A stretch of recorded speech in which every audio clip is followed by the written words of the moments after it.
Hi there, I'm going to do us another fly through, linking up different times, ideas, important people or significant people.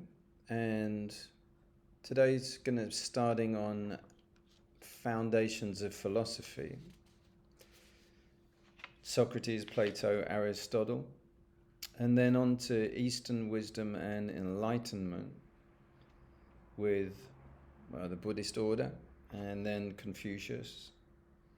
Then on to René Descartes and the Enlightenment and Rationalism, moreover in the West, including Voltaire, Immanuel Kant, and John Locke. And then Romanticism and Idealism with Jean-Jacques Rousseau, Hegel's dialectics, and also Utilitarianism and Pragmatism with Jeremy Bentham and John Stuart Mill, William James, Søren Kierkegaard, with Existentialism and Phenomenology, Friedrich Nietzsche, Edmund Husserl, then also Analytic Philosophy with Bertrand Russell, Ludwig Wittgenstein, and of course Post-Structuralism and Deconstruction, Michel Foucault, Jacques Derrida, and also Feminist Philosophy with Simone de Beauvoir. Let's start with Socrates and the Greeks.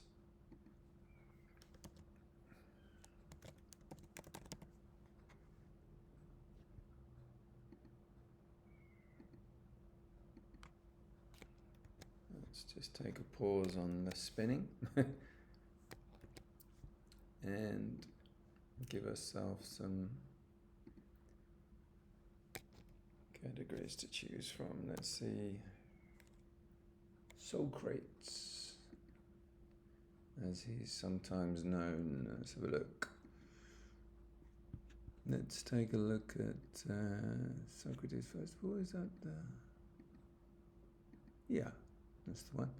Let's go check out some of the main important details about Socrates, just as a fly through. Before we do, I just want to shapen up that sphere.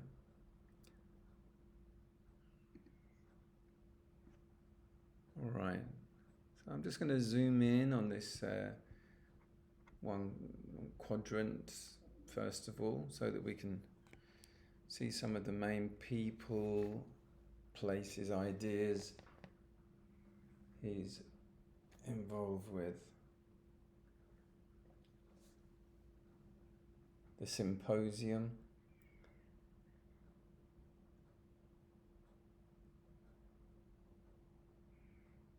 of course Plato, and there's Aristotle. Plato was his direct student. Socrates known for this quote: "I know that I know nothing, and that the unexamined life is not worth living." His style, the Socratic method, Socratic dialogue,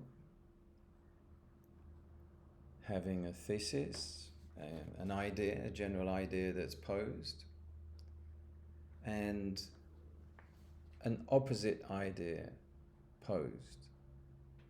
It's black. Well, it's white. Grey. So you get black and white, and so you have the thesis and antithesis, and this put together creates a synthesis, which is a third point. That third point, grey, now becomes the thesis. So grey, what's the opposite of grey? Colour. So grey and colour creates muddy colours. Muddy colours, what's the opposite of that? Illuminated colours. Muddy colours and illuminated colours create the next thing. So that progression and making people re-examine their assumptions is along the lines of his method for, I'd say, sort of worshipping the truth in a sense. Obviously for him, real truth is the highest of all things and can never be sacrificed. So that's probably also how when he was put to court, so he would not succumb to a falsity, only he would stick with the truth, even unto death. So that tells you something about his attachment and to virtue and integrity, is the word I was looking for. So you can see also how Socratic dialogue is even used now in things like cognitive behavioral therapy, and it's used as a method for teasing out the truth, and it's used in I think rational emotional behavioral therapy to re-examine behaviors and find out, is that really so? Let's check the evidence. Is it really so? Let's check the evidence. So that's how influential, one of the ways that he's been that across this great span of time. He was in Athens, in Athens. He's credited as one of the founders of Western philosophy. Best known for that Socratic Method. So in a way it's a form of cooperative, argumentative dialogue. And it's meant to stimulate critical thinking and to illuminate ideas. So in most places that are called an academy, an academic institute, this critical thinking tends to be emphasized in order to find the truth. So it's different to religious thinking, which is based on blind faith and belief. This is meant to constantly re-examine and re-examine and re-examine, to ask lots of questions, to doubt, to be skeptical, like a very cynical doctor, for example. Socrates famously declared that the unexamined life is not worth living, emphasizing the importance of self-awareness and introspection as well, critically. That's very important when we come to do a comparison and contrast with Buddhism. And eventually he was sentenced to death by drinking hemlock in 399 BCE, so 400 years before Christ, after being found guilty of corrupting the youth of Athens and also impiety, so a kind of trumped up charges. And despite this fact, Socrates never wrote down his philosophical ideas. His teachings were conveyed through anecdotal dialogues that were written down by his student Plato. And his death basically by a mob, by the crowd, even though it wasn't actually like a French guillotine execution style of mob, it was basically a democratic voting of very ordinary people who disliked his way of life. And so this caused prejudice towards a kind of benevolent dictatorship idea of a republic by enlightened beings in Plato. Plato came to really dislike the idea of a democratic system that's ruled by the mob, but by the common man. Let's have a look at Plato as well. First of all, let's release from Socrates. We've just seen some of the aspects of his life, just a brief glimpse.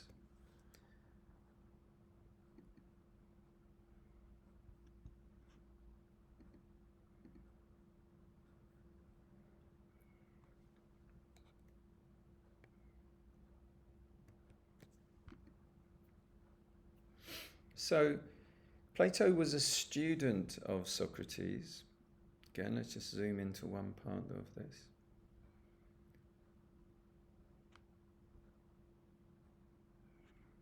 So that we can see it nice and clearly.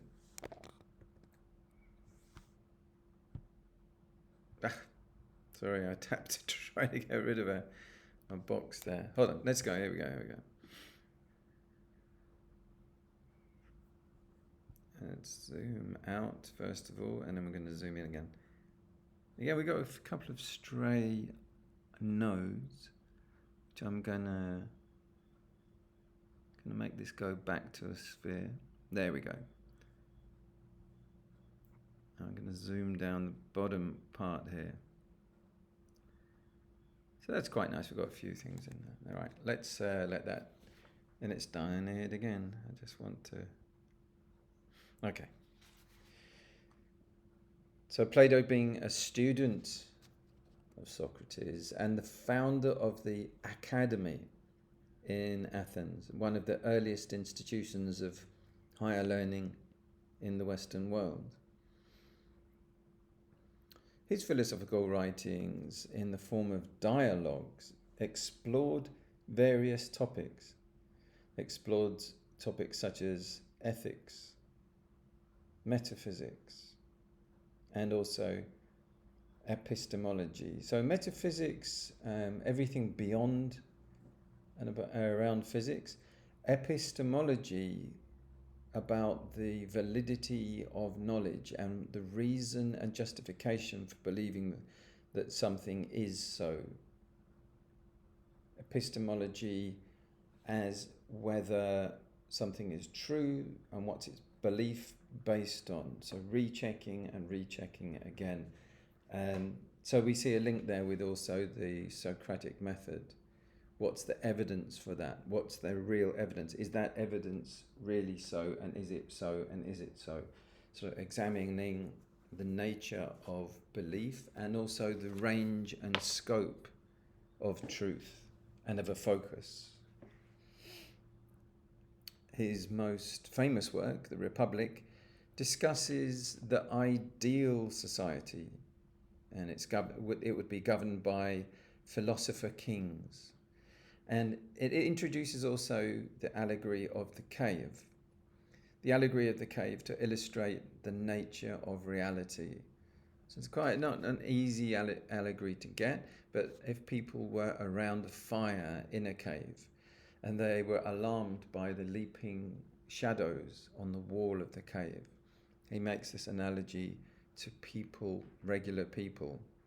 They have the fire of light of life in them, inside their mind, but what they really see are flickering fears and shadows that are projected out against the walls of their life. They're surrounded by superstitions, they're surrounded by prejudices, they're surrounded by fears and imaginings, and their own enclosed little world. Someone who goes beyond that is like someone who goes outside the cave. He was deeply influenced by Pythagoreanism as well. Let's go to a different section of the sphere to take a look, see what we see out there. He was deeply influenced by Pythagoreanism, Pythagoras, and believed in the existence of an eternal realm. An eternal realm of forms. An eternal realm of forms of which the physical world is but a mere reflection.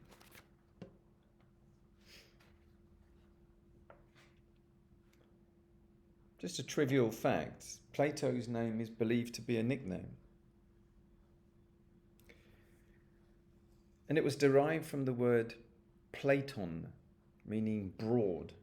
So now that could be taken a number of different ways. It could be due to his somewhat robust physique, or broad as in his style of discourse. So could be taken a number of different ways there. He wasn't supposed to be very sightly. Let's have a look at the other one. So I try to use this acronym to remember Socrates, Plato, Aristotle. You've got a sort of chronological timeline there of master to student, or co-student. SPA, S-P-A, Socrates, Plato, Aristotle, S-P-A. Right, so let's go check out Aristotle.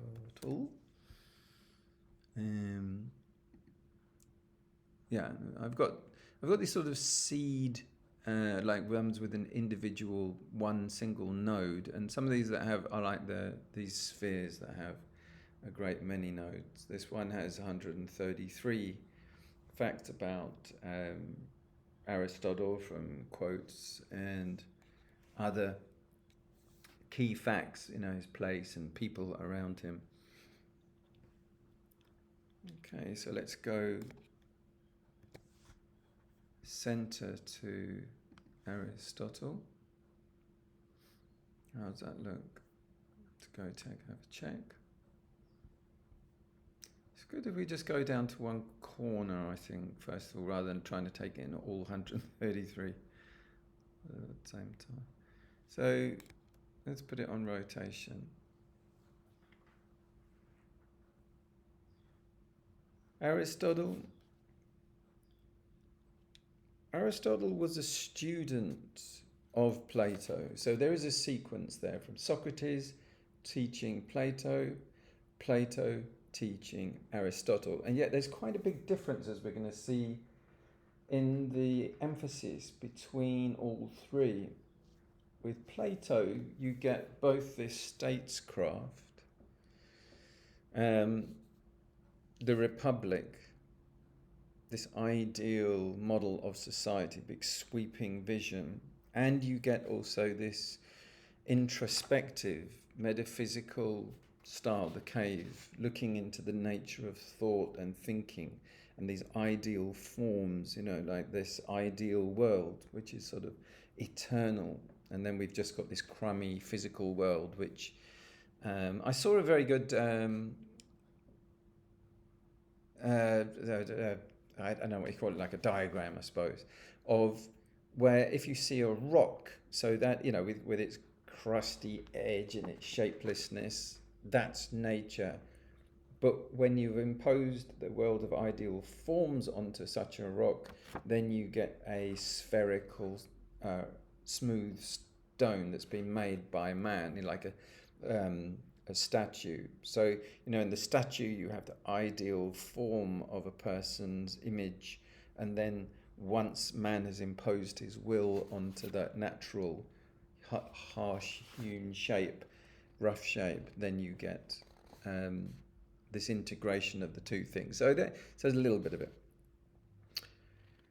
Back to Aristotle here. So Aristotle was a student of Plato and also the tutor of Alexander the Great, who would later establish the Library of Alexandria.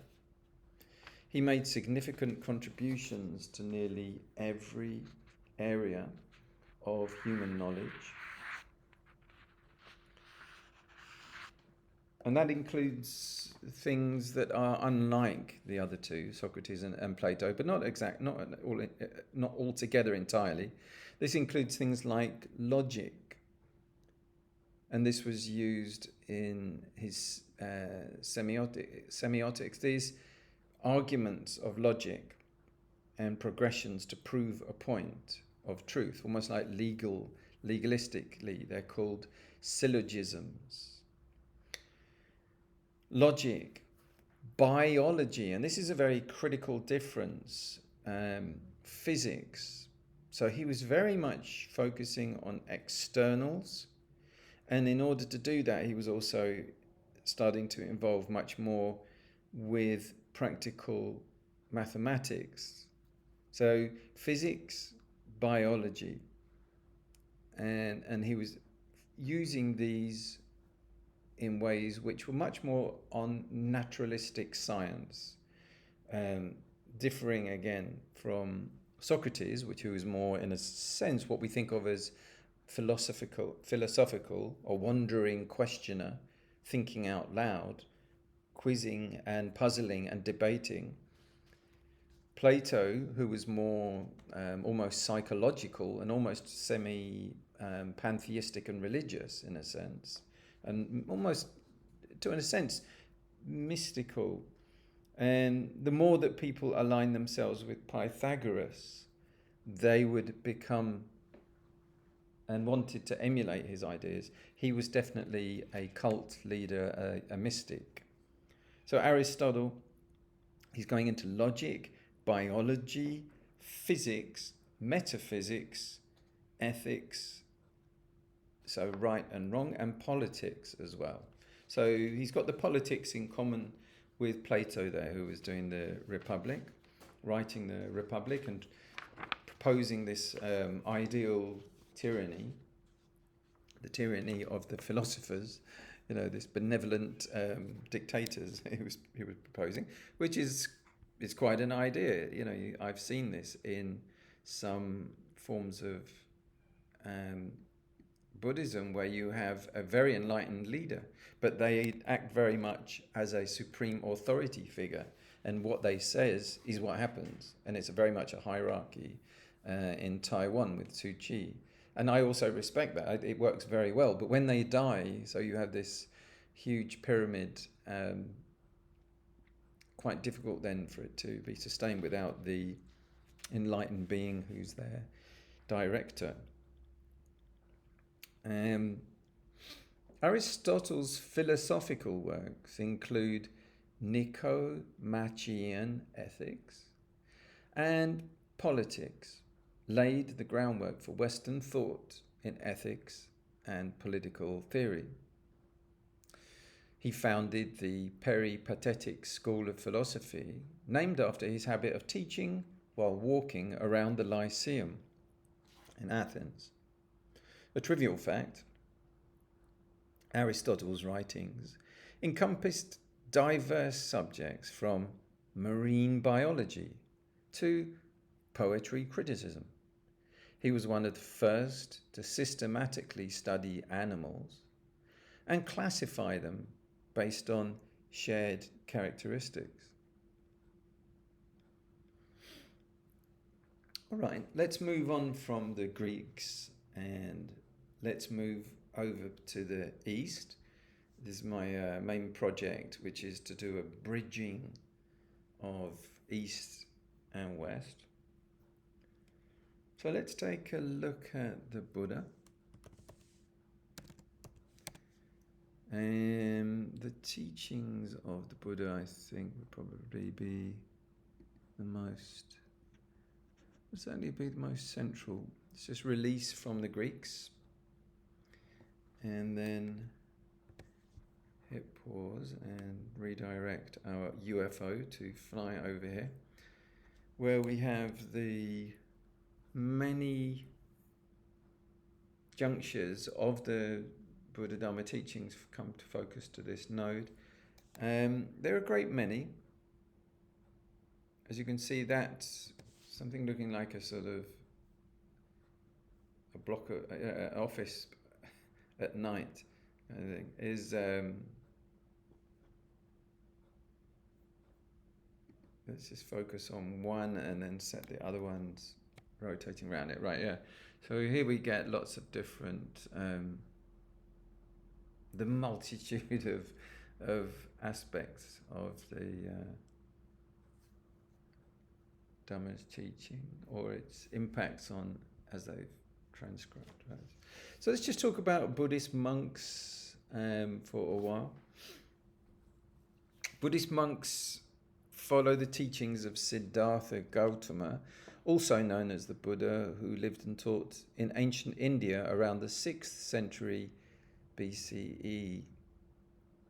Monastic life is central to Buddhism, with monks and nuns dedicating themselves to meditation, study, and adherence to the Vinaya, a code of conduct. The Four Noble Truths, which address the nature of suffering and the path to its cessation, form the foundation of Buddhist philosophy. Buddhist monks often undertake alms rounds where they receive food offerings. I just want to zoom into somewhere more central. Zoom out again.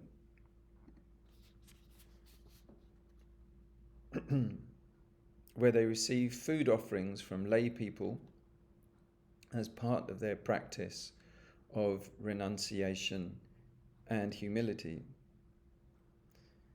A trivial anecdotal fact, monks in some Buddhist traditions are known for their intricate sand mandalas, meticulously created and then ceremonially destroyed to symbolize impermanence.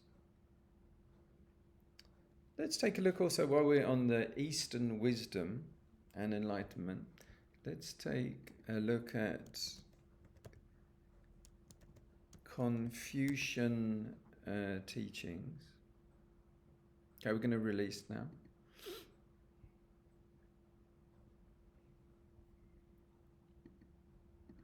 Just at some of the key nodes and points with Confucianism.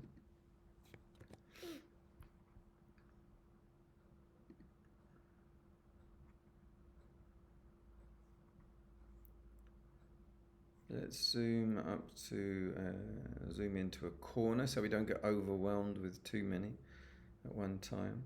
And we also get enough of them in focus.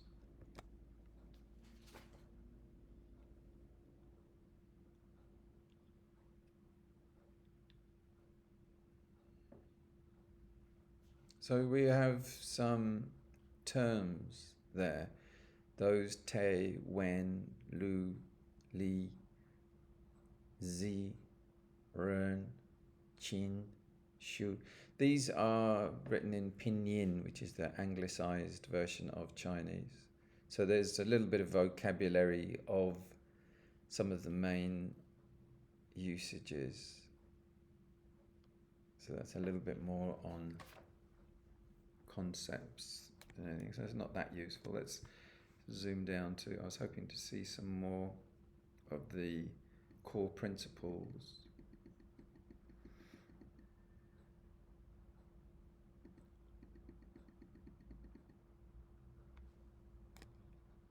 So moral excellence and virtue, brotherly respect and affection, filial piety, which if you're ever traveling through Asia, Malaysia, Singapore, Taiwan, you all, and Buddhism and filial piety are more or less synonymous, which shows how Confucian values and Buddhism have more or less been melded into one thing until they're actually indistinguishable. Whereas, the Buddha left his father and didn't spend very much time in his adult life with him at all. A little bit, but not much at all. So the whole idea of this sort of parent worship has been something that's been integrated. So look, Confucius, also known as Kongzi, which is Kongzi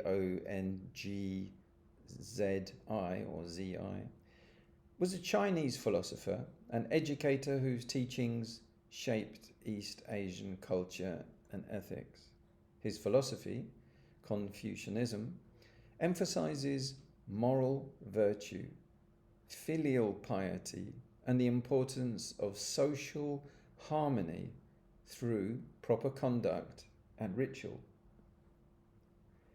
Confucius believed in the transformative power of education and advocated for the cultivation of zhongzi, or noble individuals, who would serve as moral exemplars. The Analects, a collection of Confucius sayings and teachings compiled by his disciples, remains one of the most influential texts in Chinese philosophy. A trivial fact, Confucius was a humble teacher who attracted a small group of loyal disciples, but faced rejection and faced persecution by political authorities during his lifetime. So again, it's perhaps somewhat like Socrates coming into conflict with authorities there. I must say, I mean, a lot of his statements and tone in telling people how to do and how society should be, so then that becomes statecraft. And the wisdom of the Buddha showed that he wasn't someone who was creating a large organization to impose its will on society. So unlike Islam, unlike Roman Christian, Roman Catholic, the combination of Rome and Catholicism, for example, these are imposing will. They're become a political force if they're not careful, even well-intentioned. So the Buddha was wise in just accepting people, and if they really wished to, he would give them advice on how to train themselves rather than affect rules to impose those on society. All right, so back to the West. Let's take a look at Enlightenment as seen over in the West. René Descartes. Here we go.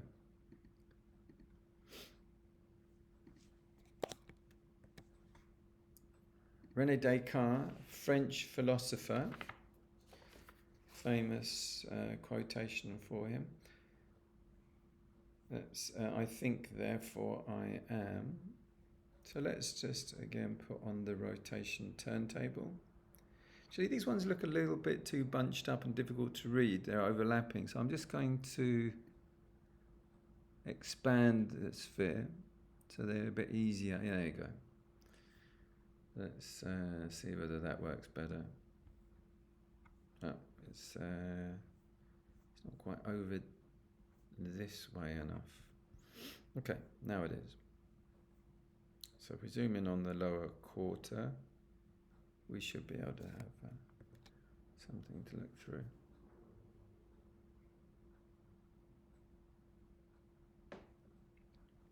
Interesting, Professor. Cartesian thought. René Descartes, Cartesian.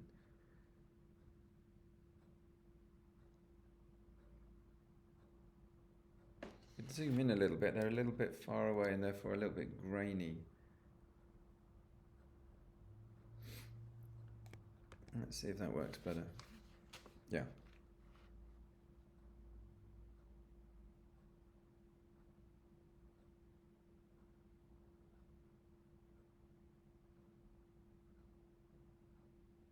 Methodological skepticism, systematic doubt as a method of philosophical inquiry.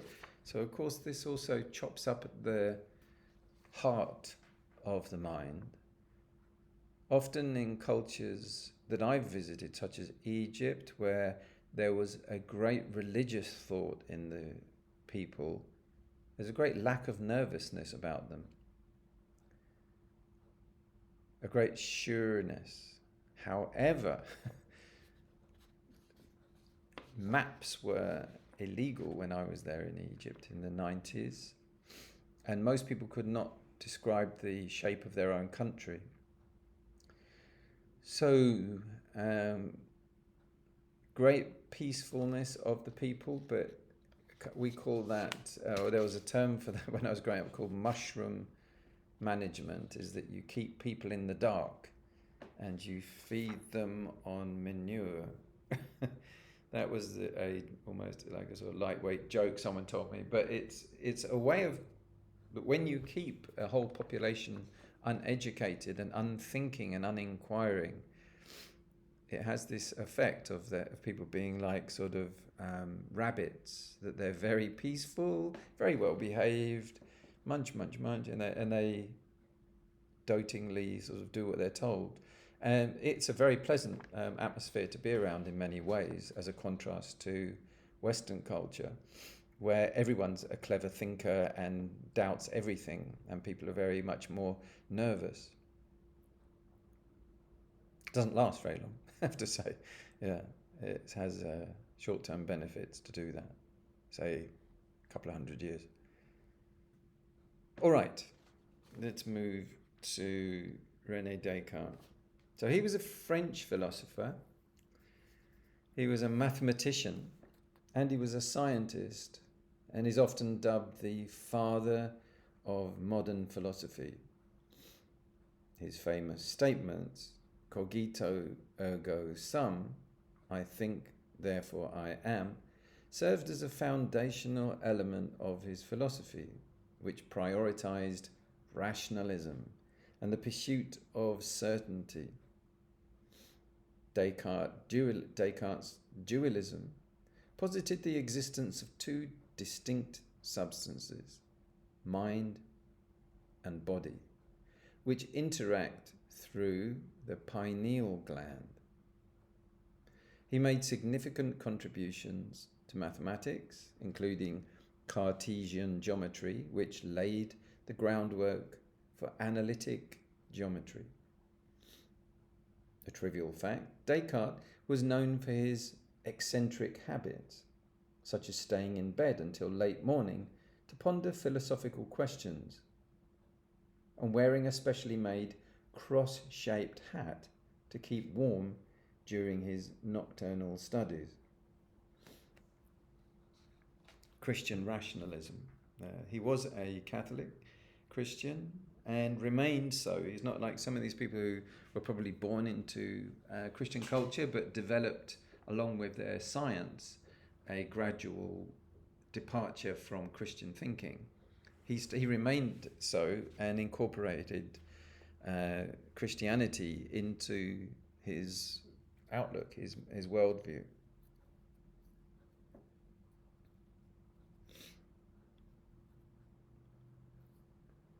Good. Let's take a look at another of the Enlightenment thinkers,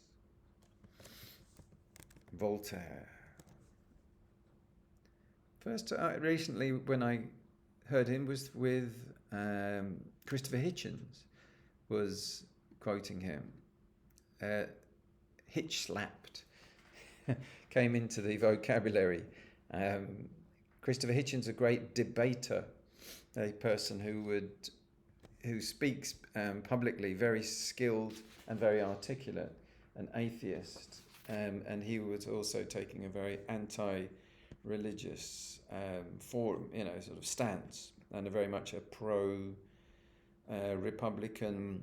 Like after the Enlightenment, he would talk a lot about people like Thomas Paine and the success of the revolutions. He previously was a left-wing intellectual, but switched sides.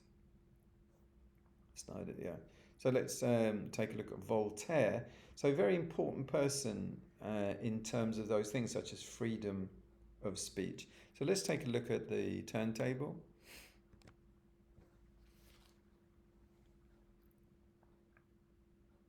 Yeah, advocation of church and state, separation, rights of women and minorities.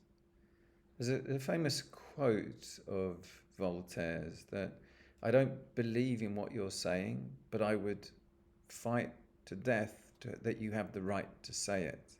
So that's how much he believed in freedom of speech, that everybody ought to be able to speak their mind.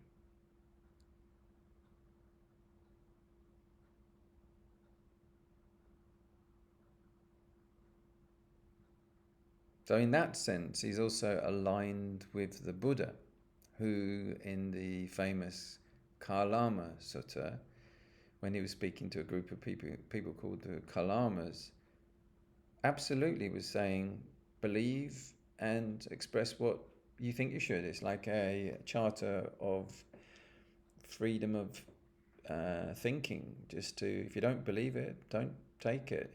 Just inquire and question. And if something makes sense to you, then keep it. And if it doesn't, then throw it away. So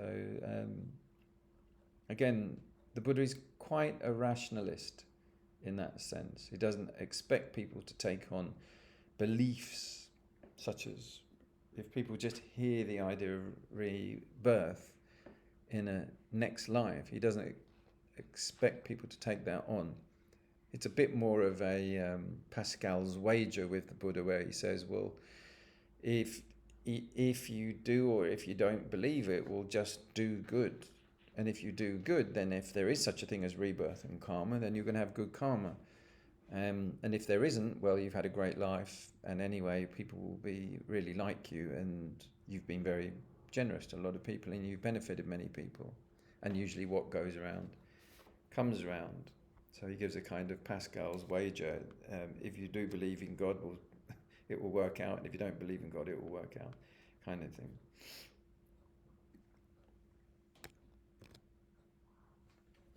Voltaire was born François Marie Arouet. He was a French Enlightenment writer, historian, and philosopher. He's known for his wit, satire, and advocacy of civil liberties. He championed freedom of speech, religious tolerance, and separation of church and state. Through his numerous works, including the satirical novella Candide, Voltaire was a prolific correspondent who engaged in lively intellectual debates with his contemporaries, including Rousseau and Diderot. Despite facing censorship and exile for his controversial writings, Voltaire's ideas influenced the development of modern liberal thought and the French Revolution. A trivial anecdotal fact: Voltaire was a keen advocate of coffee consumption. Man after my own heart. Or my arteries, as the case may be. Reportedly consuming up to 50 cups a day. I thought I was pushing it a bit on 3 or 2. He believed coffee to be the elixir of life and credited it with stimulating his intellect and creativity. 50 cups, and that's undecaffeinated. It's caffeinated coffee. No wonder he was a prolific writer and correspondent. Good, I think we need some more. I'm going to make a note to put in some Voltaire quotes for the future. All right, let's take a look at another very influential person from this time and space. Immanuel Kant.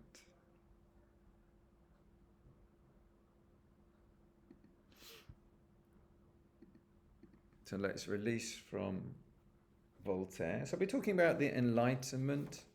We're talking about rationalism, the wall of reason, as it's kind of, I like to refer to it. Now that is an example of an overly bunched up sphere. So first things first, let's expand the mind and tune in down here on the bottom corner so that we can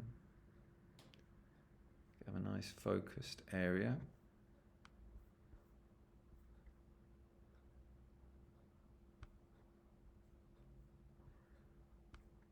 The words on the front edge of the surface of the sphere are more in focus. The categorical imperative, the moral principle of universalizability. Is that a real word? Yeah, it is. Yeah, it's actually one of his, isn't it? Universalizability. The criterion for moral action based on its applicability to all functional beings. Ethical formalism, rational autonomy, moral absolutism, moral worth, practical reason.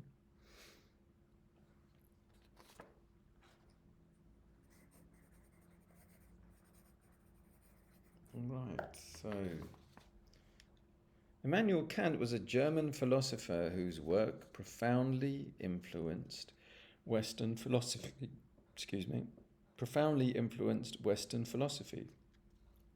Particularly in the realm of metaphysics, epistemology, ethics, and aesthetics. His critical philosophy sought to reconcile rationalism and empiricism while critiquing traditional metaphysical assumptions about the nature of reality. Kant's ethical theory, based on the concept of the categorical imperative, emphasized the importance of moral duty and universal principles.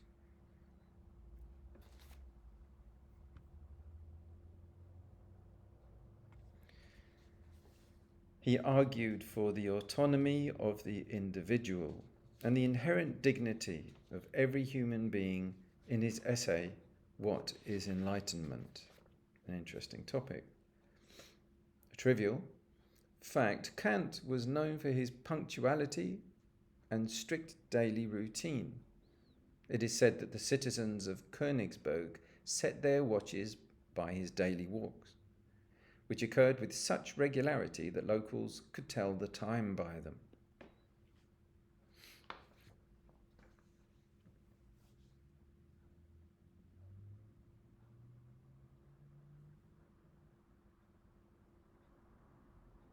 An interesting sphere.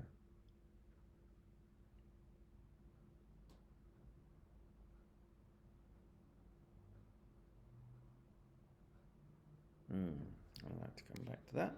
So another one would be, following on, would be in that world of the Enlightenment thinkers and rationalism, we can also take a look at John Locke.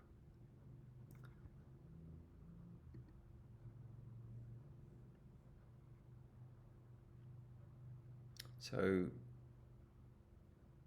far from the madding crowd, let's fly over to Monsieur Locke.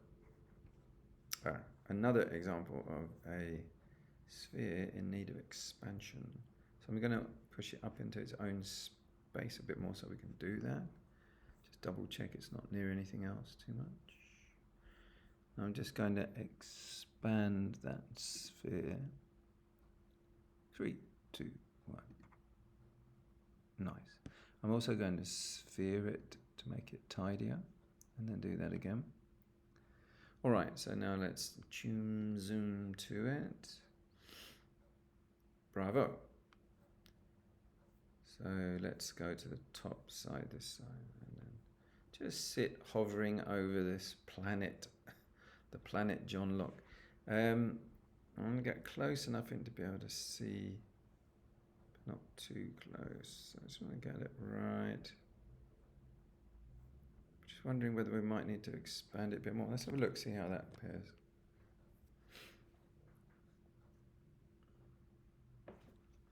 That's okay.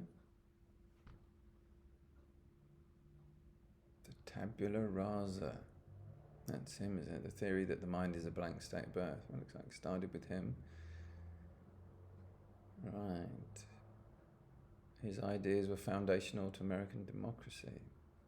The icon of liberty. See where that came in. Proponent of social justice, fair treatment and opportunity for all. Constitutional government. Constitution. So the Constitution. So Locke is a very influential person in those terms. Although he died in Essex, so bad karma. Let's have a look. So, natural law, universal moral principles governing human conduct. Voice of the Enlightenment, shared ideals of reason, tolerance and progress. So he's not going to be very welcome by the Pope, I should imagine, who's afraid of the Spanish Inquisition. we can joke, because we are the heirs to people like this as ideas. Father of liberalism, limited government, not so. This is the importance, and the relevance is anti-tyranny. Having seen what happened during the 20th century and beyond, property rights, sorting all that out.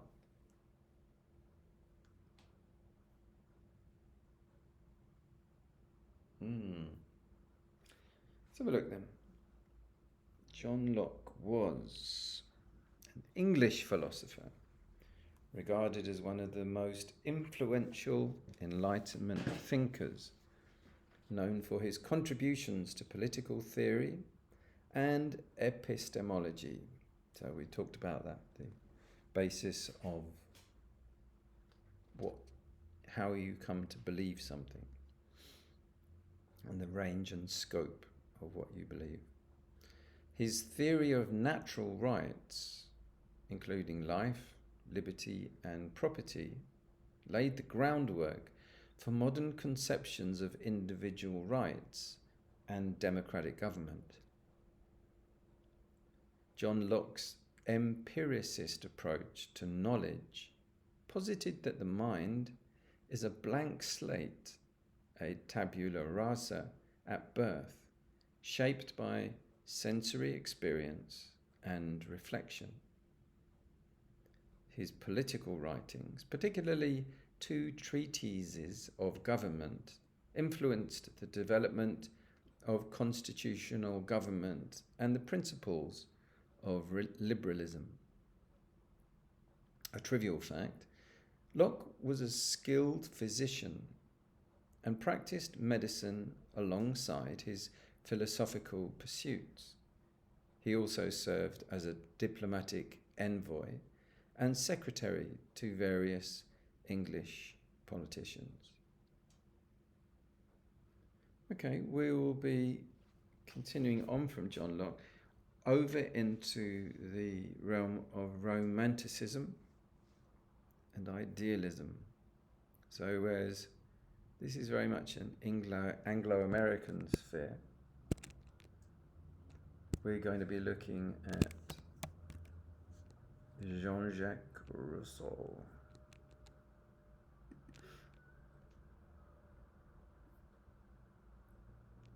Okay, so let's leave that aside.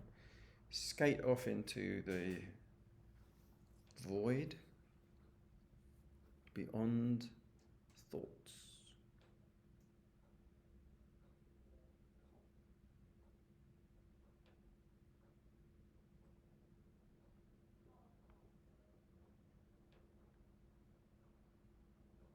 It's quite relaxing, isn't it?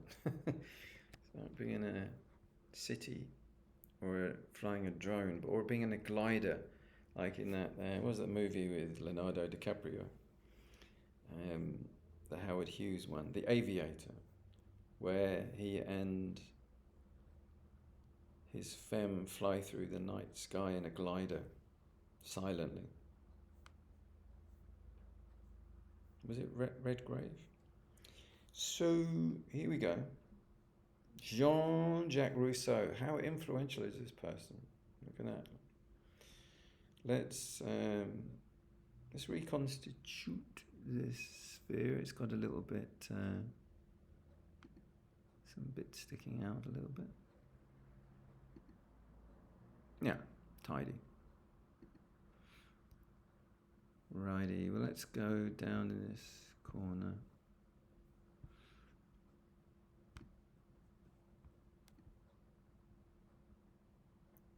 So I think we'll have to do just a little bit at a time of the sphere, because otherwise we won't be able to read. Otherwise the nodes move too fast. You can't really read them as they go past. So it looks like we've got a lot of people. Hegel, Schiller, Carlyle, Fichte. He knows a lot of people in his phone book. Novalis, the German Romantics here. So Jean-Jacques Rousseau. Let's just have a look for a while. What some of these. Schiller, Schlegel, Schleiermacher. There they all are. Those are the German Romantics. Schelling. Engels, of course. He's the communist instigator with Karl Marx. Hegel, I believe, we'll be going on to have a look at as well. Georg Hegel. Burke, Montesquieu, Nietzsche, Comte, again Novalis. So the others should be there soon. Oh no, it's a different set. Cortez, Spencer, Franklin, Schiller, Schlegel, Schelling. Should be some others there. All the Friedrichs. Rousseau, okay. Declaration of the Rights of Man and of the Citizen. Mill, John Stuart Mill, I think we're looking at him. Marx is there. Nietzsche, Novalis. Right. Incroyable and merveilleux. Tu imagines un Anglais en train de parler français. Très amusant, non? So that's a little bit of that. Let's have a little bit more, because he's an interesting person. There's connections, I find. You always hear him mentioned, Jean-Jacques Rousseau. So we're in the realm of, I hate that phrase, by the way. It sounds so GPT-ish. I'm talking about realm, in the realm of, or delving into, these cliches that come out of ChatGPT. I'm not reading that, which is even worse. I've actually got it ingrained in my brain now. Romanticism and idealism. So Friedrich Schlegel there, August Schlegel, the two brothers, Schleiermacher, Schiller the poet, Schelling.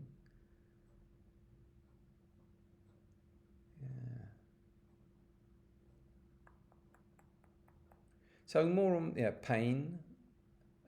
So Paine was one of the main influences on the formation of the American Constitution we were just looking at. So we're in the same ballpark. There he is, Thomas Paine.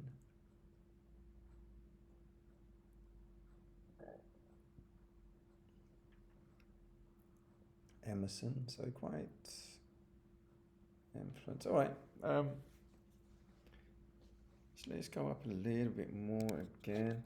This is a dome, which is mainly people, obviously, stating the completely obvious here, rather than his ideas or quotes. But good to familiarise yourself. John Stuart Mill, I think we're looking at in a little while. Montesquieu, another one. Bakunin, Le Bon, crowd. Kierkegaard, we'll have a look at in a moment. Republicans. So a lot of this is about this anti-hierarchy, anti-aristocracy kind of idea. And also, he was very influential about education and the changing attitude, trying to change an attitude towards children. Bear in mind, this would have been a time when children would have been used as forced labour. His whole idea that children ought to have play, emphasising, protecting the rights of children, that they ought to have an educational time and a play time of life, not to be treated as just little objects that are born out of sin that should be punished, that they are instantly wrong to live. Thoreau there. So Jean-Jacques Rousseau was a Genevan philosopher, so he's Swiss, from Geneva. He was a writer and a composer whose ideas influenced the development of modern political and educational thought. His social contract theory proposed that legitimate political authority arises from a contract among individuals who surrender certain rights for the common good. Rousseau's emphasis on the natural goodness of humanity and the corrupting influence of society challenged prevailing Enlightenment views on human nature and society. So he's countering ideas like you get ideas coming out like the noble savage. So a lot of those ideas about white supremacy and savages and so on are thrown out by him and challenged. That led to eugenics. He advocated for a more egalitarian society based on direct democracy, where individuals participate actively in decision-making processes. A trivial fact, Rousseau's autobiographical work, Confessions, is considered one of the earliest examples of the modern autobiography genre. It candidly explores his personal life, including his romantic relationships and struggles with mental health. So an interesting study, Michel Foucault, not without controversy, not at all. While we're in the ballpark there of Romanticism and idealism, German in this case, we're going to have a look at Georg Hegel. Pretty sure he's not called George. That's a very Englishism. Georg Hegel, who's always got a stern look. Portraits that you see him sort of glowering out of the canvas at you. This very intense look. I think that's another one that needs a bit of expanding. So I just want to double check that it'll do that okay. Now let's put it into a sphere first of all. Make sure they're all sphericalized. And I think 2 of those. Let's see how that works. It might be overdone, over expanded.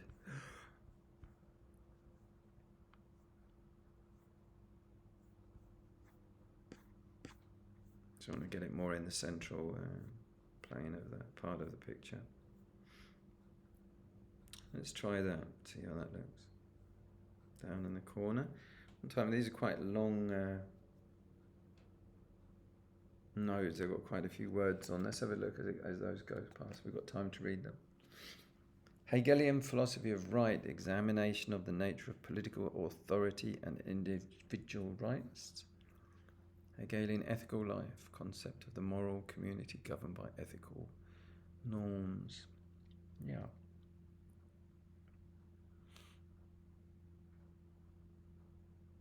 The phenomenology of spirit, Hegel's work tracing the development of human consciousness.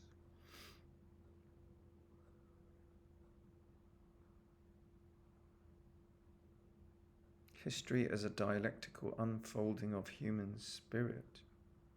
Woo! You can see where Marx got some of his ideas, the dialectical materialism.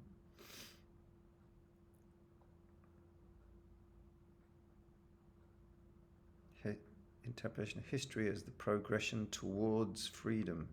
It's kind of dangerous. You can see the seeds of communism in here. Problem is, I mean, they're quite nice ideas, but when they start saying things like, well, you can't have birth into the progress without blood, murder and murderous uprising. So, Georg Hegel. Concept of the moral community governed by ethical norms. Uronia. Okay, well, let's go up a little bit because we've seen most of those spheres, those nodes, as they're known in the trade. Let's go up a little bit more. Right, that'll do, mate. There you go.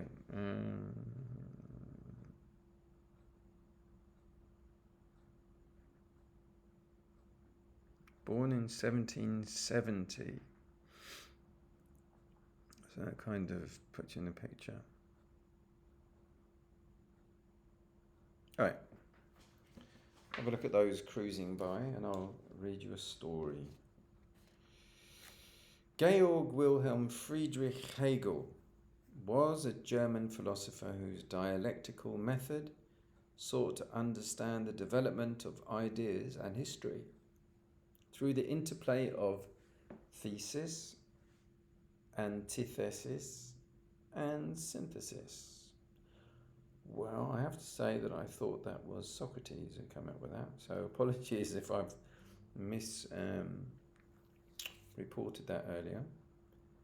Hegel's concept of absolute idealism posited that the capital A, absolute spirit, unfolds in the world through a dialectical process. That's a discussing, arguing, quarrelling and debating process, culminating in the realization of freedom and self-consciousness.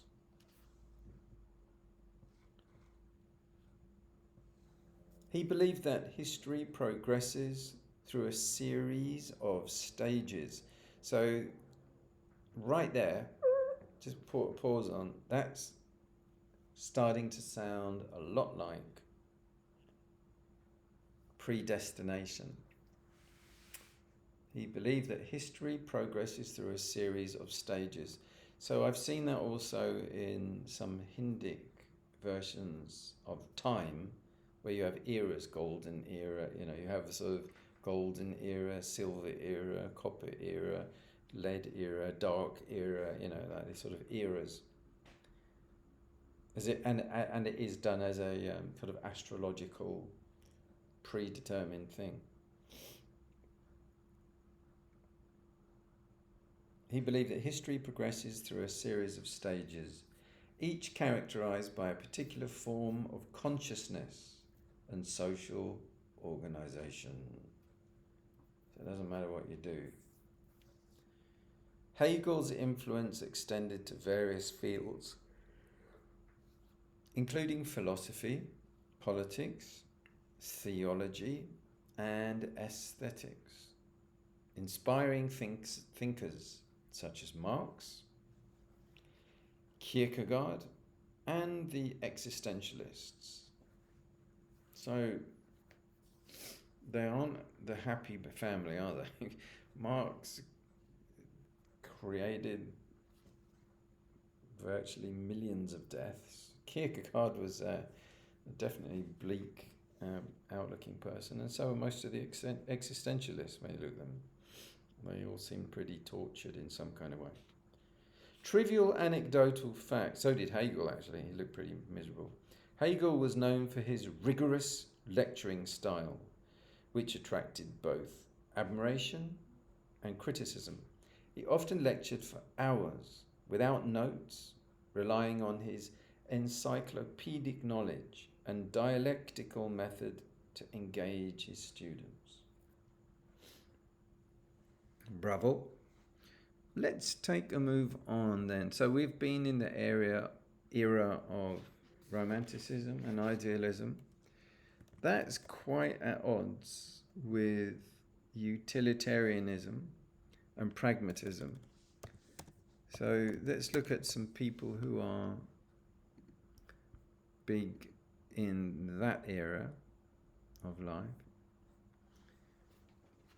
Utilitarianism, so the things have to be measured and their value is function and usefulness rather than anything else. And pragmatism, practical. None of that romantic stuff. Pragmatic. Ironically, I used to know a percussionist who used to talk about pragmatic all the time. A percussionist. So a strange mixture of aesthetics and being practical. A real job. Plumber. No disrespect to plumbers out there. Are those two close together? I think they are, aren't they? Let's make it a little bit more spacious. Expand the mind. Jeremy Bentham. He just sounds like someone from my school. Jeremy Bentham of 3BE.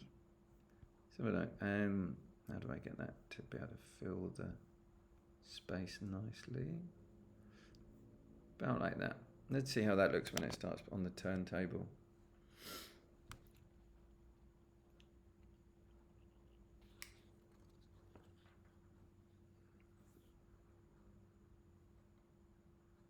Bentham.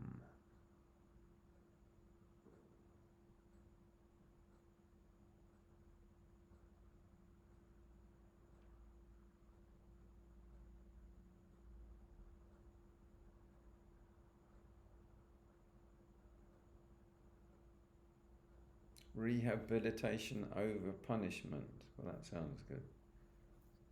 To me, freedom of choice for happiness. The pursuit of freedom of choice.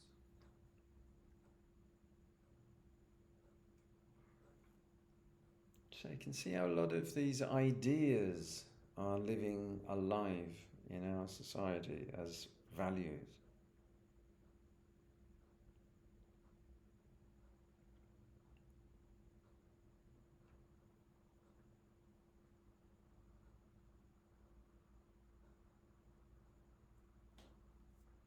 Interesting person. You can see why he's relevant in this time of utilitarianism. Animal welfare advocate. Good old boy. Save the whales. So he's one of the welfare kind of people.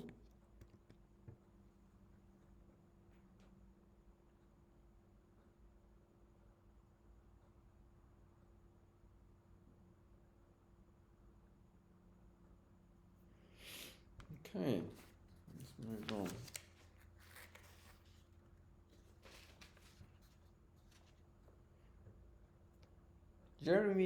Jeremy Bentham was an English philosopher and social reformer known for developing the ethical theory of utilitarianism. Utilitarianism holds that the best action is the one that maximizes utility or happiness for the greatest number of people. Bentham proposed the principle of the greatest happiness of the greatest number as a guiding principle for legislation and social policy. He also advocated for legal and penal reform, including the concept of the panopticon, a model prison designed for surveillance and rehabilitation. A trivial anecdotal fact, Bentham's body was preserved after his death and displayed at University College London as per his instructions. It is said that he sometimes attended college council meetings posthumously, with a hat placed on his head to indicate his presence. Bizarre. The ghost of Jeremy Bentham. Right, let's look at another person in that quadrant, not a realm. John Stuart Mill. Hello? Should at least be John Stuart Mill. Okay, Masalama. Take care, Jeremy, and your hat. Let's go see John Stuart Mill across the vortex. I want you to go up there. Okay. Let's move him over. And then up and away in my beautiful balloon. That should do it. Let's have a look at it. We'll be able to read something as it goes past. Anti-authoritarianism. Yay! Opposed tyranny and oppressive governments. Social equality, advocated for equal rights and opportunities. He's a progressive. Social progress, advancement for societal welfare. The dole. Public welfare. Social liberalism, personal freedom with social responsibility. Women's suffrage, supported women's right to vote. Feminism supporter. Anti-authoritarian. Okay, so we're back round where we started, where we came in. Let's go up a little bit.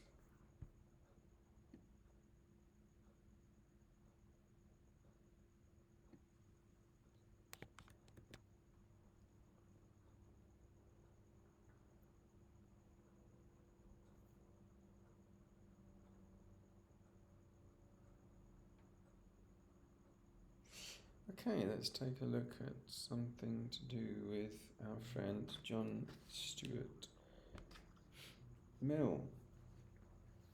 He was a British philosopher and political economist. He was a prominent advocate of utilitarianism and individual liberty. His influential work on liberty argued for the importance of freedom of thought, freedom of speech, and freedom of action as essential components of a flourishing society.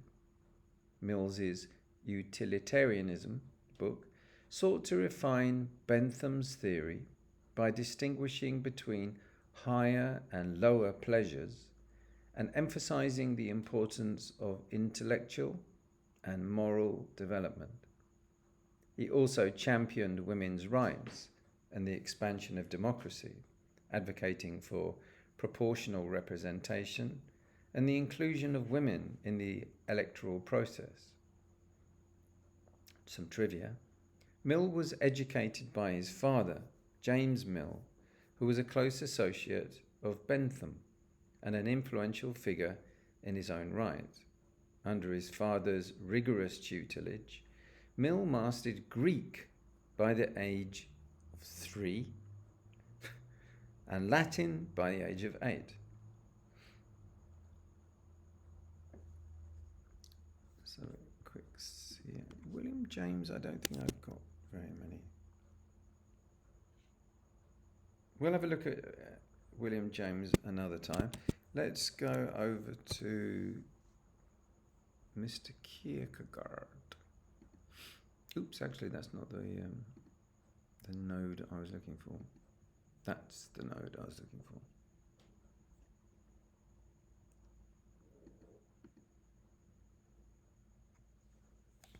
Let me just program it into the UFO.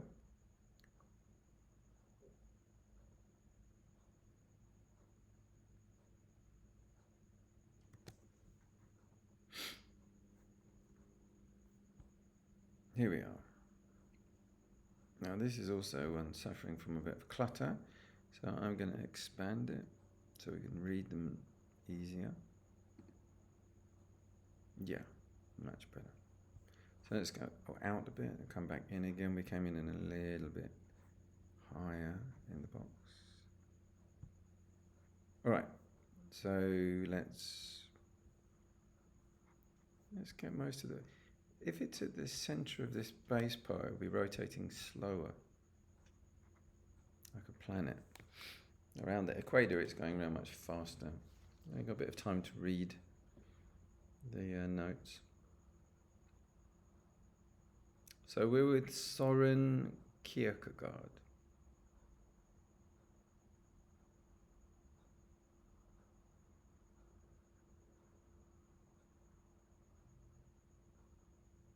Life can only be understood backwards, but it must be lived forwards. Right. Confusing, clever,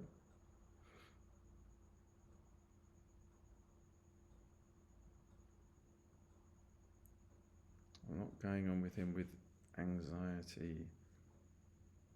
Abraham's willingness to sacrifice Isaac. Yes, that's a bit puzzling, I have to say.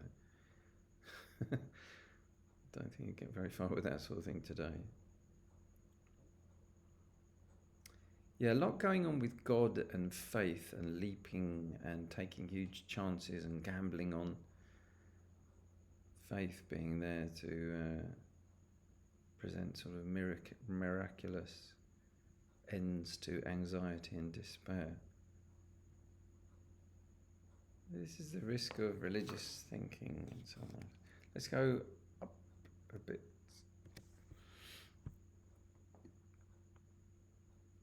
And across a bit. Let's see how that looks. And I'll start to take a look at the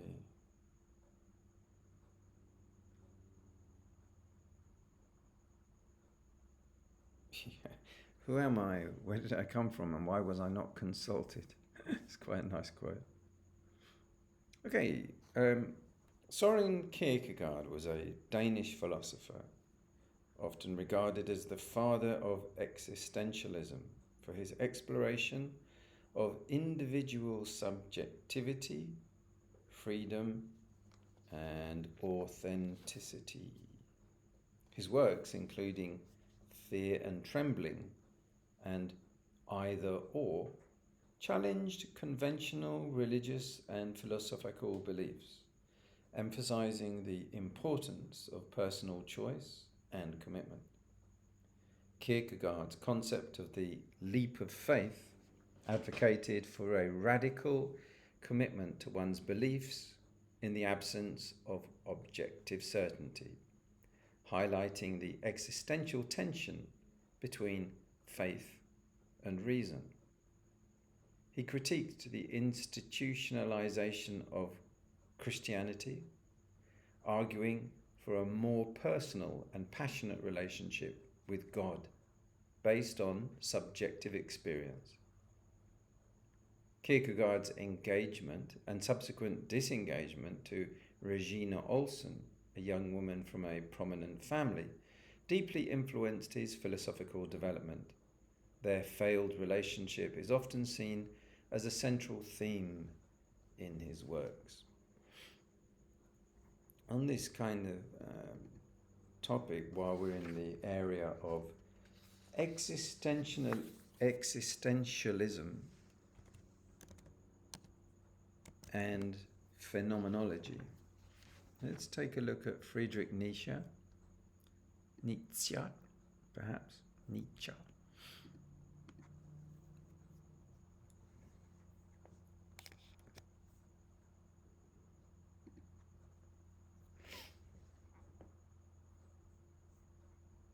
This is a great quote.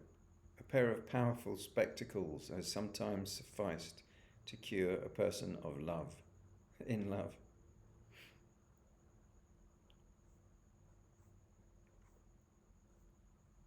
So let's do the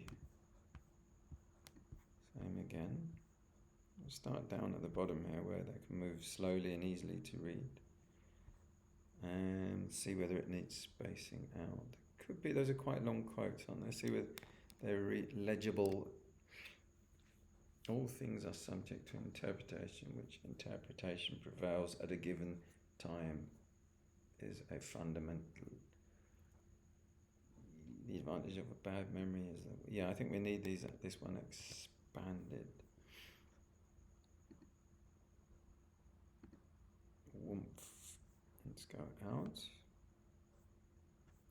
This one involves a lot more quotes.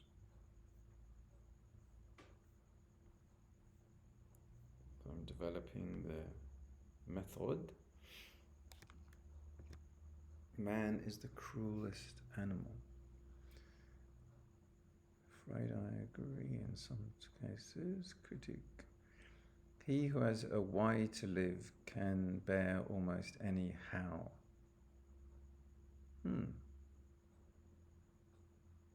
There are two different types of people in the world, those who want to know and those who want to... I haven't got the end of that quote. Sorry about that. We should consider everyday lost, we have not danced at least once.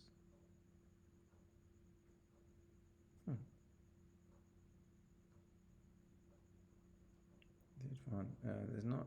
Some of these don't have the full sentence in, I'm afraid.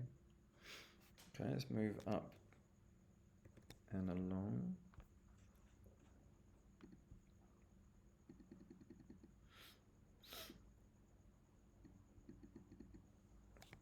So, yeah, a critic of morality, but then he appears to have died of syphilis from too much dancing every day, perhaps. It's a vertical expression of a horizontal intention. He who laughs best today will laugh last.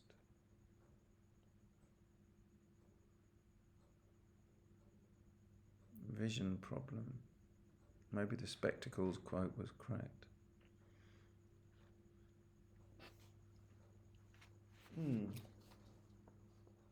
Lack of friendship that makes unhappy marriages. That's a great idea. Friedrich Nietzsche was a German philosopher known for his critiques of traditional morality, religion, and rationality. He famously proclaimed the death of God and advocated for the creation of new values based on individual creativity and self-overcoming. Nietzsche's concept of the Übermensch, the overman or the superman, envisaged the emergence of individuals who would transcend conventional morality and embrace their own unique potential. His works, including Thus Spoke Zarathustra and Beyond Good and Evil, explored themes of power, suffering, and the human condition. A trivia: Nietzsche's mental health deteriorated in his later years, leading to a period of intense isolation and creative output. He suffered a mental breakdown at the age of 44 and spent the last years of his life in care. That's good. Let's move on while we're in the area of existentialism and phenomenology. So, Mr. Husserl.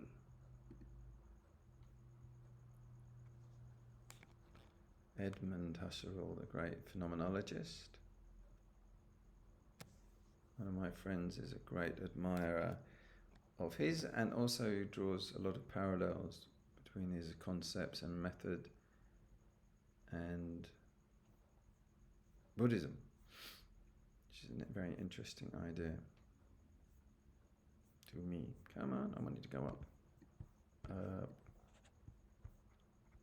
Okay, so we're just going to land the UFO down here, first of all. All right, let's go.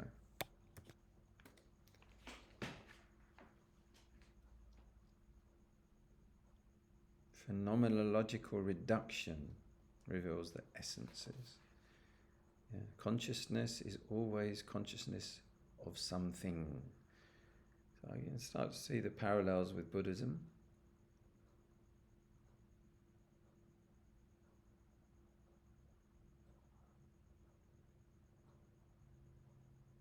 Yes, the things themselves, getting back to the things themselves, not our interpretations. Talks about that a lot.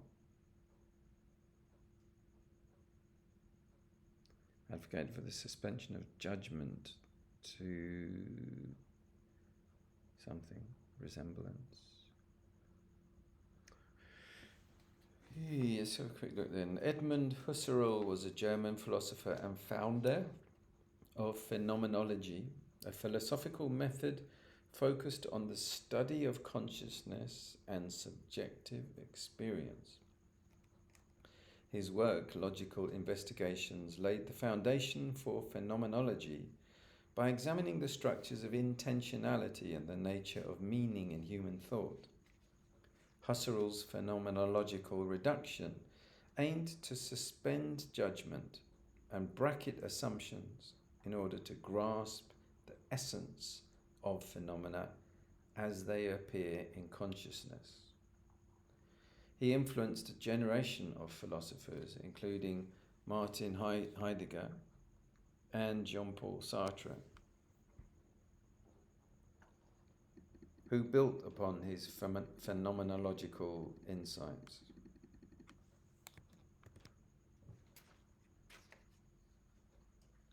A trivial fact: Husserl was deeply affected by the outbreak of World War I, which he saw as a betrayal of European civilization and the ideas of reason and progress. The war cast a shadow over his later philosophical writings. Moving on. While we're in the world of pacifism and rational clarity, Mr. Bertrand Russell, no less, across the channel.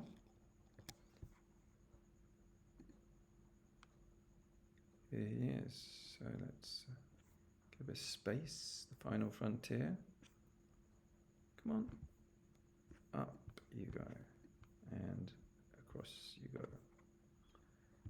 All right, so moving on to Bertrand Russell. Little bit busy, but I think we'll just carry on because time is of the essence. Whoever said that. Let's have a quick look and watch some of his ideas and key. Influenced by John Stuart Mill, who had come earlier.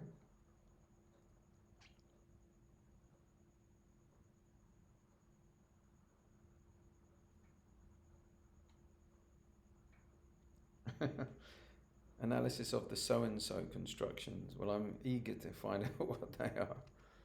A stupid man's report of what a clever man says can never be accurate because he unconsciously something. Oh. Russell's student was Ludwig Wittgenstein. We'll be coming along to him next.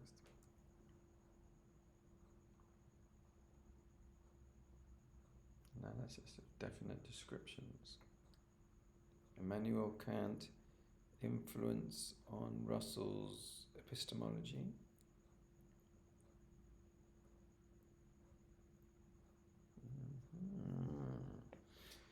Interesting, Professor. All right, let's have a look then. Up we go.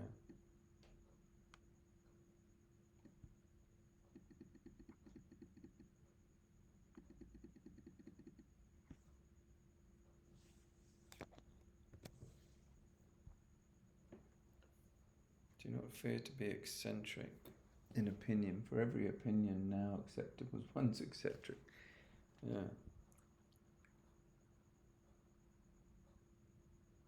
Anything you're good at contributes to happiness. Argued for empiricism. Influenced by Immanuel Kant. Established Beacon Hill School. Principia Mathematica.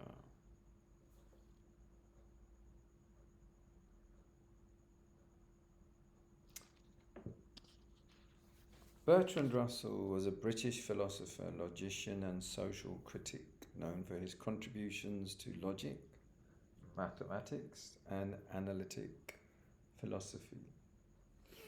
His landmark work, Principia Mathematica, co-authored with Alfred North Whitehead, sought to ground mathematics in formal logic, influencing developments in the philosophy of mathematics. Russell's theory of descriptions and logical atomism played a crucial role in the development of analytic philosophy, emphasizing the importance of language and logical analysis in philosophy. He was also an outspoken advocate for pacifism, civil liberties, and nuclear disarmament, which led to his involvement in various social and political causes throughout his life. The trivial fact, Russell's unconventional personal life, including his multiple marriages and outspoken atheism, often drew public attention and controversy. Despite facing social ostracism, at times he remained committed to his principles and intellectual pursuits. All right, let's move on to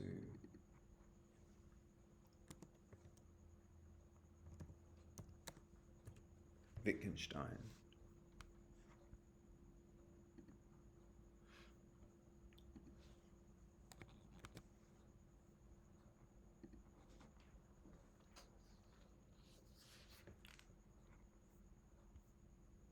The limits of my language mean the limits of my world.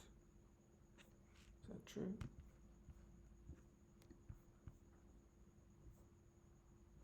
It's an interesting idea. So we look at some of his ideas as they circulate past.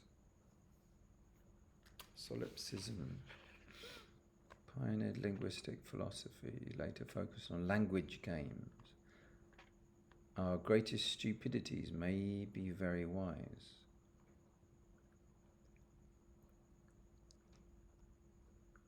Rule following paradox. Known for his austere and ascetic lifestyle, so he's monkish. Sigmund Freud influence on Wittgenstein's understanding of the self.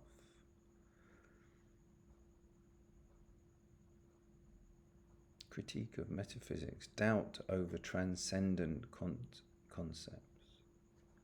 Became a school teacher in rural Austria after World War II. Family resemblance, influence, okay. They work focus on philosophy of mind and language.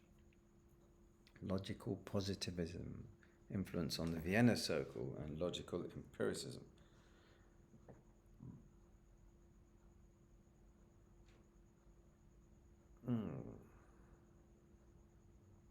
Okay, let's move up to another part of the sphere. What happened there? Sort of span out of control.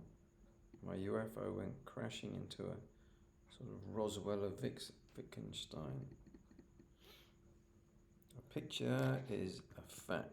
Hello, what happened? Oh, we've got off the node, as they say.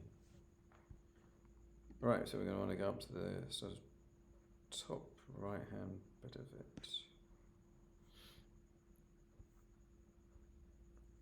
Be very careful flying these things around, you know. Very dangerous. Crash into something. Let's have a look at it from about there and see what shows up while I'm reading you a story. Developed ordinary language. To understand a sentence means to understand a language. Well, that's patently not true. I've tried learning Chinese. I can understand a sentence. So, Mr. Wittgenstein, Ludwig Wittgenstein was an Austrian-British philosopher known for his contributions to logic, philosophy of language, and philosophy of mind. His early work, Tractatus Logico-Philosophicus, proposed a theory of language and reality based on logical atomism, asserting that meaningful propositions mirror the structure of the world.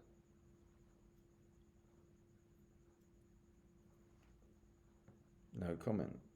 Wittgenstein later rejected many of the views espoused in the Tractatus and developed a new approach to philosophy in his posthumously published work philosophical investigations. So I've heard this, people often refer to early Wittgenstein and later Wittgenstein. He emphasized the importance of language games, ordinary language usage, and the context of linguistic practices in understanding meaning and resolving philosophical puzzles.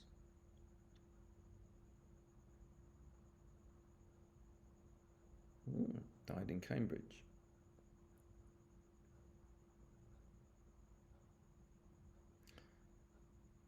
A trivial fact, Wittgenstein had a reputation for eccentricity and unpredictability, often engaging in intense debates and confrontations with fellow philosophers. He was known to abruptly end conversations by walking out or insisting on changing the topic. Well. So we're mainly exploring around the Western sphere on this video. And now, unfortunately, we have to spend a bit of time with postmodernism, which I have a strong tendency to not be very fond of. Particularly after recently we had a postmodernist lecture. And honestly, it can be very patronizing, confusing. And then when you start looking into Michel Foucault's personal private life, I'm never in favour of people who practice bondage, dominance, sadism and masochism, whatever you want to call it. And you can wrap it up. I really enjoyed, there was a conversation between Jordan Peterson and Camille Paglia. Camille Paglia is a Italian-born, New York-based intellectual. Very funny, very gutsy, and she can't stand the postmodernists. But they said they are a necessary thing to understand, and particularly have had so much influence over Western culture. So he's unavoidable because he's been so influential. That doesn't mean he's good, and it doesn't mean his ideas are valuable. It just means he's had a lot of influence, but like the plague. And one day in the future I might review my opinion, but currently I am quite wary of someone who's had so much also association with child abuse, and also even was a signature for the lowering of the sexual age of consent to below 12 years old. And then there were accusations of him having affairs with youngsters in Algeria. So, like I say, I'm not a big fan. And then there's this question of whether you should separate, if someone's, he's read a brilliant book. Yes, but he was fiddling around on the side and he was into sort of bondage and domination and submission and everything. So there's that kind of ethical dilemmas come up in amongst all of that. Let's get him out the way. Post-structuralism and deconstruction. Michel Foucault was a French philosopher, social theorist, and historian of ideas, known for his critiques of power, knowledge, and social institutions.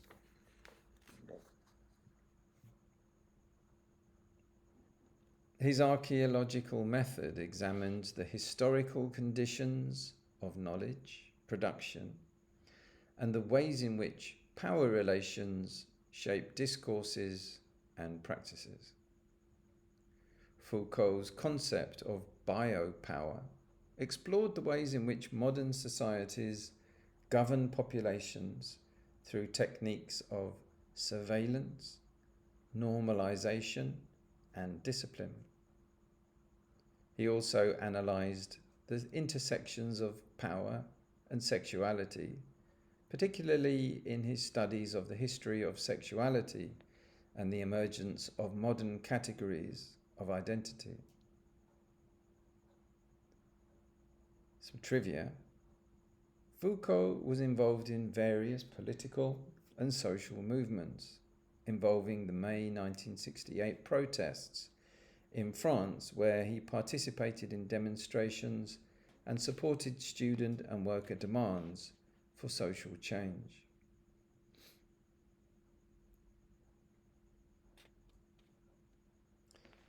Moving on, not fast enough. Let's put him in the ground. Monsieur Derrida, one of his close associates.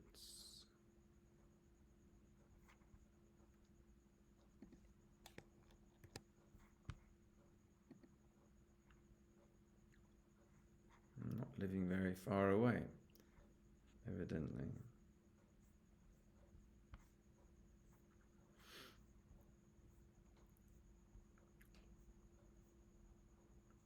Okay, let's have a look at Jacques.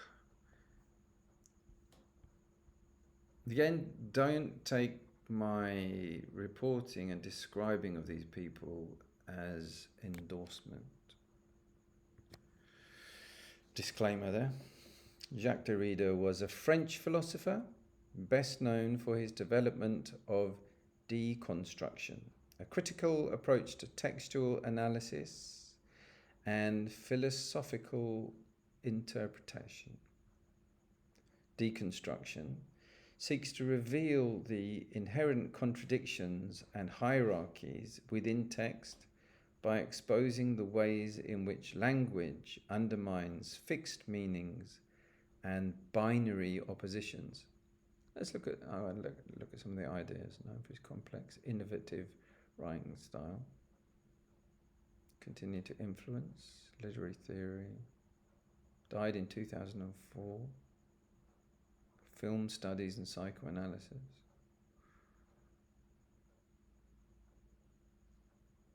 Continental philosophy, prolific writer.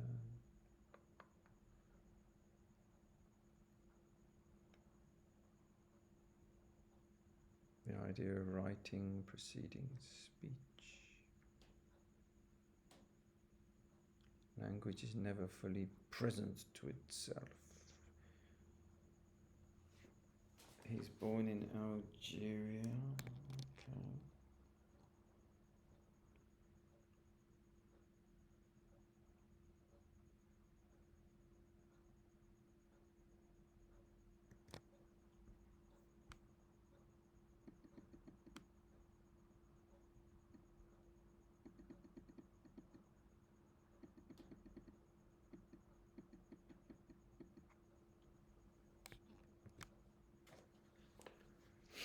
Deconstruction undermines binaries, opens up new possibilities. Continues to be studied and debated in academia. I know what deconstruction means. Il n'y a pas de hors texte. Alright, anyway. Derrida's work challenged traditional notions of presence, identity and truth, arguing that meaning is always deferred and context dependent. He applied deconstructive methods to a wide range of subjects, including literature, philosophy, law and politics, influencing fields such as literary criticism and cultural studies. Trivia: Derrida's writing style, characterized by its complexity, obscurity and use of neologisms, often posed challenges for translators and readers. His concepts such as différence and tres continue to provoke debate and interpretation. And lastly, while we're in the whole area, we cannot neglect feminism. Feminism in the form of Madame Beauvoir. I got first introduced to this lady when I was a youngster in Sydney. There was an artist who used to stand in front of our dinner table, and she would smoke Gaulois. And she would hold the cigarette, and the ash would grow and grow and grow on the cigarette until it was almost like half as long as a cigarette of just ash, talking about Simone de Beauvoir. So I want to get to know the real thing better. So Madame Beauvoir is that a bit cluttered? Looks a bit cluttered to me. Let's see how it, when it goes around and round.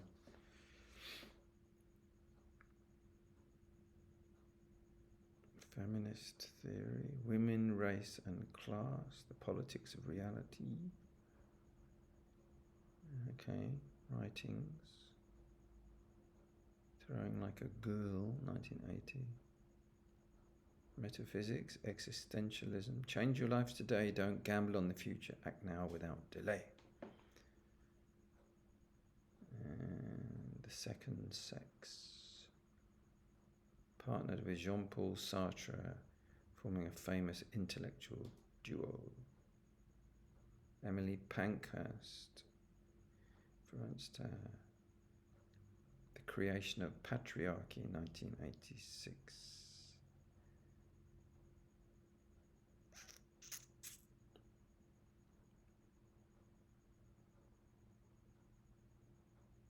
Okay, well, let's move up a bit, change it. Yeah, okay, we'll come round full circle.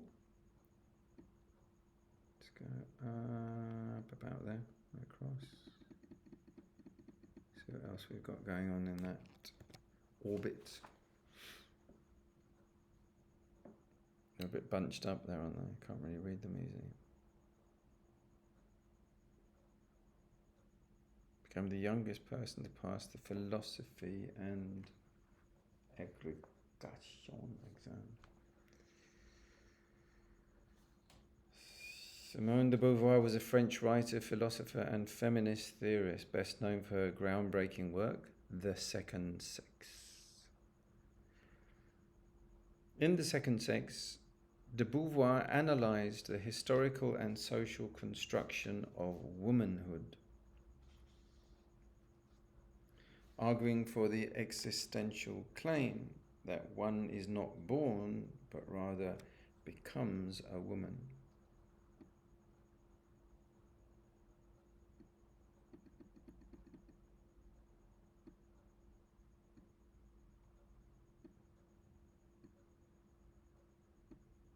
Go over to the sort of, okay, let's try that, see how that goes. Bell hooks.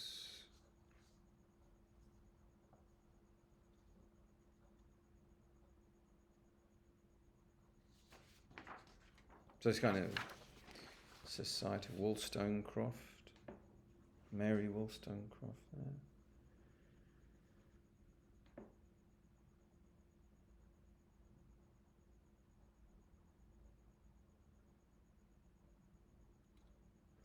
Interesting. She critiqued traditional notions of femininity and advocated for women's autonomy, freedom and equality in both the private and public spheres. De Beauvoir's existential philosophy influenced feminist thought and paved the way for subsequent waves of feminism, including the development of intersectional approaches to gender and identity. A trivia: de Beauvoir had a lifelong romantic and intellectual partnership with the philosopher Jean-Paul Sartre, with whom she engaged in extensive correspondence and collaborative projects. Their relationship changed conventional gender norms and expectations. Release from Simone de Beauvoir. Fly off out into the void. And go back to center point.